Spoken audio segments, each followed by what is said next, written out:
UPS में प्रवक्ता के पद पर कार्यरत हैं। राकेश जी, आप अपने को अनम्यूट कीजिए। आचार्य राकेश।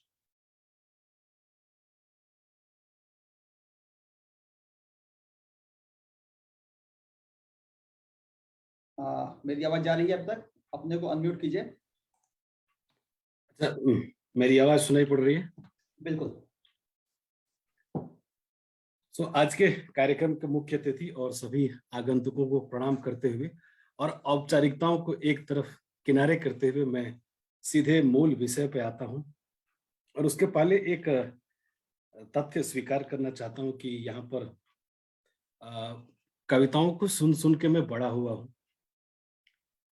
रसराज जी हैं मेरे गुरुजी, और सुन सुन के अपने अंदर कविताओं का ऐसा संसार बनता गया। हालांकि तब कविताएं हम समष्टि में सुना करते थे। मेरी आवाज सुनाई पड़ रही है? आपकी बात बिल्कुल सुनाई दे रही है। अच्छा, तो कविताओं की शुरुआत करूं उसके पहले मैं अपने एक गीत के मुक्तक से अपनी बात रखना चाहूंगा और आपका आशीर्वाद चाहूंगा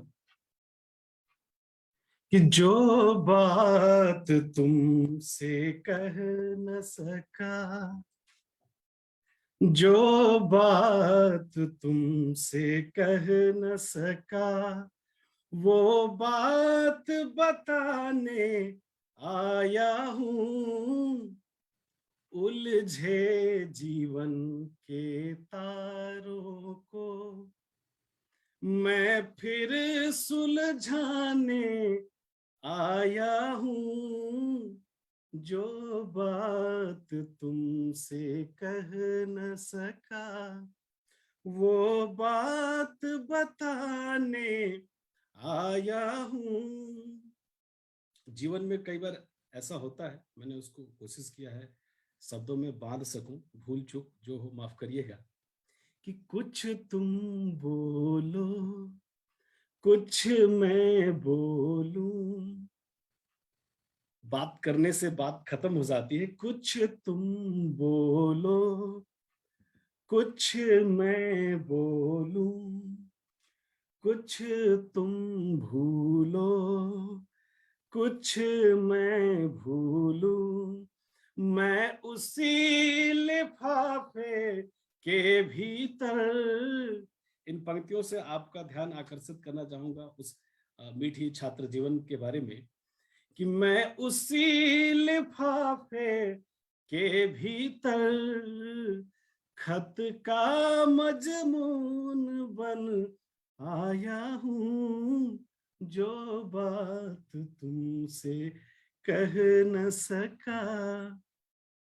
तो ये तो रहे मेरे मुक्तक, और जिस कविता को मैंने आपका आशीर्वाद चाहा है, और इस कविता की प्रेरणा मुझे जब मैं पढ़ रहा था एक किताब उसी से मिली, और मैंने अपने तरीके से इस कविता को थोड़ी आगे बढ़ाने की कोशिश की है कि समाज में जिनके कारण हम खड़े हुए हैं वो आदि शक्ति, नारी शक्ति। तो कुछ पंक्तियां हैं जो मैं समर्पित करना चाहूंगा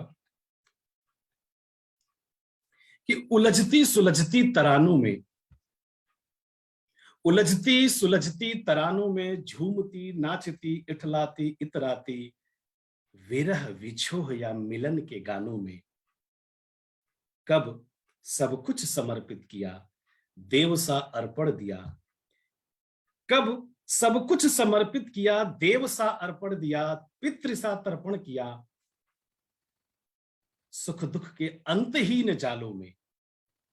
कि उलझती सुलझती तरानों में झूमती नाचती इठलाती इतराती विरह विछोह या मिलन के गानों में, कब सब कुछ समर्पित किया देव सा अर्पण दिया, पितृ सा तर्पण किया सुख दुख के अंतहीन जालों में।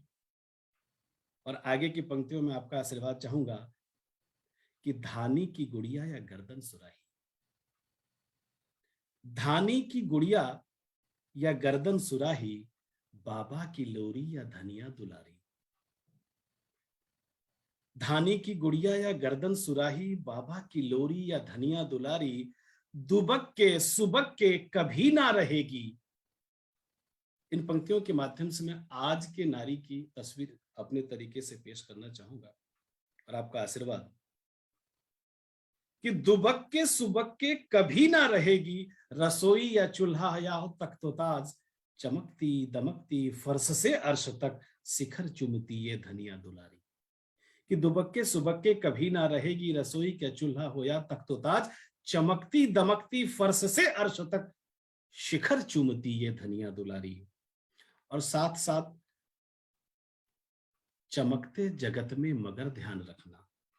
कई बार शोहरत जब मिलती है संभाले नहीं संभलती है, और वहीं पे हमें थोड़ा ध्यान रखना है। मैंने इसको अपने शब्दों में कोशिश किया है